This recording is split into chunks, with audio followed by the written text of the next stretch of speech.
Assalamualaikum warahmatullahi wabarakatuh. Bertemu lagi dengan Bang Jai di Yona Sehat Jiwa. Salam sehat jiwa. Kali ini Bang Jai akan membahas tentang bagaimana mengembangkan harga diri, mengembangkan aspek positif yang dimiliki orang dengan gangguan jiwa, khususnya yang mengalami harga diri rendah. Di video sebelumnya Bang Jai sudah menjelaskan bahwa perlu kita mengenal aspek positif yang dimiliki, kemudian bagaimana kita mengidentifikasi hal-hal apa yang dimiliki yang sebagai kekuatan, ya, kelebihan yang kita miliki. Nah, kemudian juga sudah dinilai mana yang bisa kita lakukan, ya, mana yang ada di rumah dan mana yang bisa dikembangkan, sehingga akan dipilih, ya, hal-hal yang memang bisa kita lakukan untuk pengembangan harga diri, ya, kemampuan, sehingga harga dirinya akan meningkat.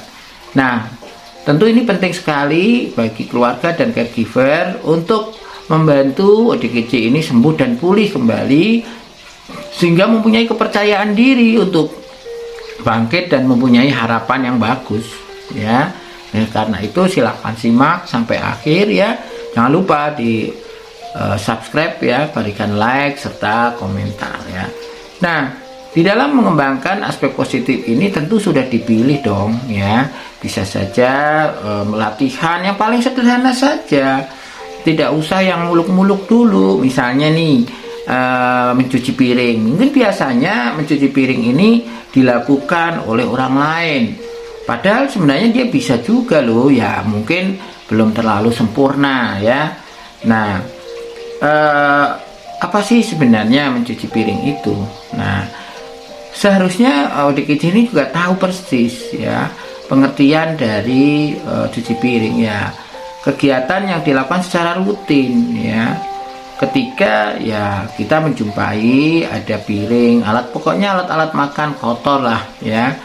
Nah, kemudian dengan, ya, alat sabun, ya, mungkin busa atau sabut kelapa kalau dulu, ya, atau bekas plastik bisa saja, kemudian kita bilas, kemudian siap untuk dipakai kembali, ya. Nah, mencuci piring ini tentu tujuannya adalah, ya, supaya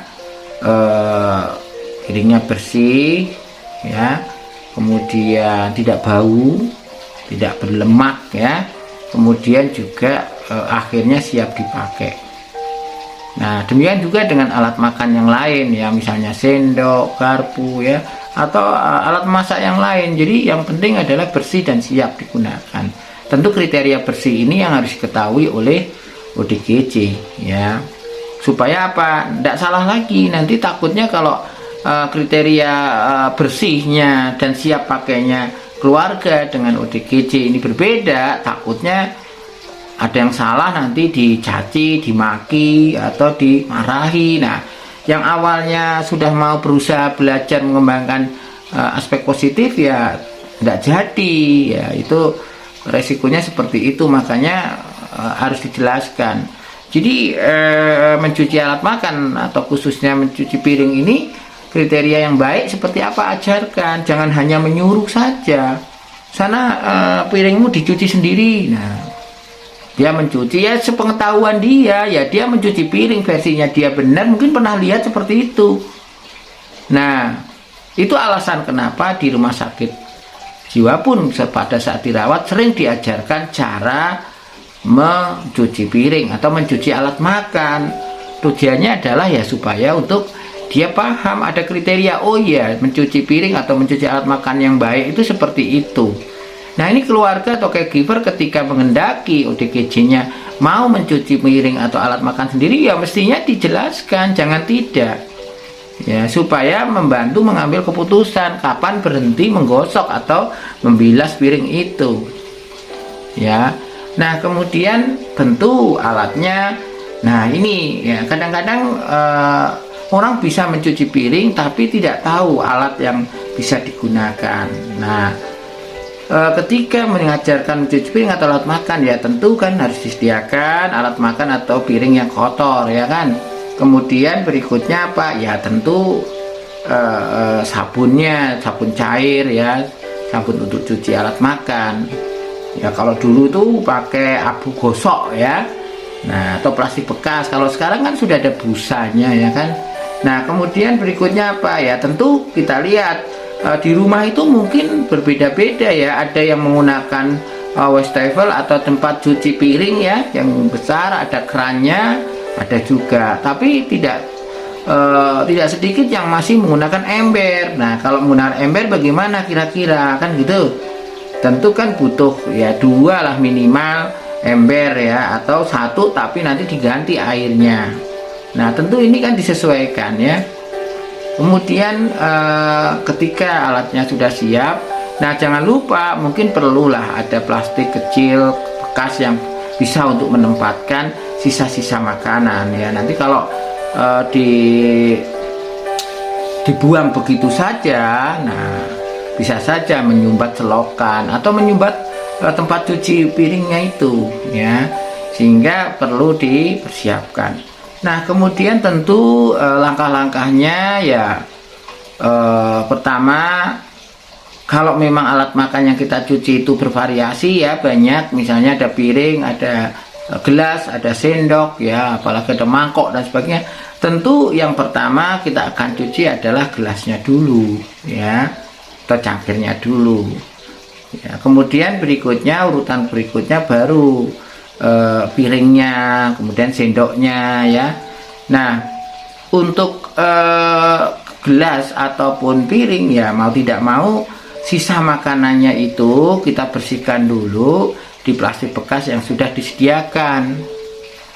Nah kemudian apa yang dilakukan ya, kemudian dibilas, dibasahi alat makannya itu satu persatu.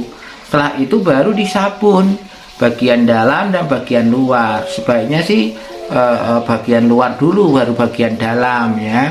Nah setelah semuanya selesai maka dibilas dengan air bersih, atau kalau yang sudah punya tempat cuci piring ya pakai keran ya. Keran itu air mengalir ya. Nah terus kemudian apa ya, kalau sudah selesai tentu harus ditiriskan, atau kalau nggak ditiriskan ya langsung dilap aja. Makanya perlu juga menyediakan lap ya, supaya airnya nggak kemana-mana ketika ditiriskan itu ya. Nah ketika misalnya sudah ditiriskan ya, kemudian dilap dan disimpan kembali. Harapannya apa? Dia tidak kena debu lagi kalau jarang dipakai kan gitu.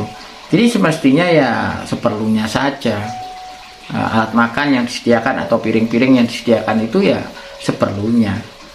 Nah ketika kita sudah mencoba menjelaskan ya, mestinya tunjukkan kalau mengajarkan ini loh caranya mencuci piring, ini loh caranya mencuci gelas, ini loh caranya mencuci sendok. Praktekkan dulu, biarkan ODGJ itu melihat, entah itu perawat, entah itu kader kesehatan jiwa, entah itu perawat puskesmas, entah itu keluarga, caregiver, ya harusnya dicontohi, suruh melihat dulu.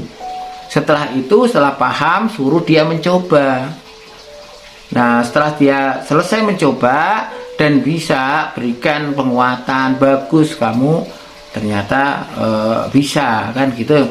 Nah kemudian jelaskan ya kriteria jika mencuci piringnya itu sudah, atau mencuci alat makannya itu sudah tepat, maka apa yang perlu dilakukan ya. Tentu yang perlu dilakukan adalah segera untuk dikeringkan dan disimpan. Nah itu kira-kira bagaimana mengajarkan cara mencuci alat makan ya, khususnya piring ya. Tentu ini ketika sudah perlu dijadwalkan ya. Jangan lupa kalau habis mengajarkan itu ditanyakan kembali, suruh praktek lagi ya. Gimana perasaannya setelah latihan, kemudian ditanya apa sih cuci alat makan atau piring itu, kemudian apa tujuannya, apa alatnya, kemudian bagaimana caranya. Nah kalau sudah bisa langsung dibuatkan jadwal kegiatan mencuci alat makan atau piring ya, paling tidak 2 kali sehari supaya tidak lupa ya. Ya jadi perlu sekali untuk disampaikan bahwa kalau kamu sudah bisa, biar nggak lupa, kamu perlu latihan supaya menjadi budaya. Nah, ketika dia sudah menjalankan aktivitas mencuci alat makan atau piring ini berulang-ulang sampai mungkin hari kelima ya, hari keenam, maka kita dudukkan untuk diskusi tentang pengalaman mencuci piring ya. Apakah orang lain suka dengan apa yang dia lakukan, apa orang lain puas dengan apa yang dia lakukan dengan mencuci alat makan atau piring itu ya.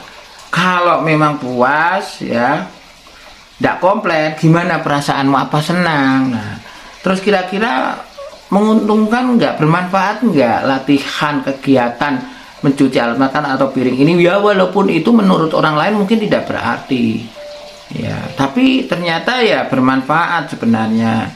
Nah, tentu ini kalau latihan-latihan mengembangkan aspek positif ini dilakukan bertahap dan beberapa kemampuan akan dilatihkan ya, tentu bisa kita diskusikan lagi untuk bisa membentuk pikiran yang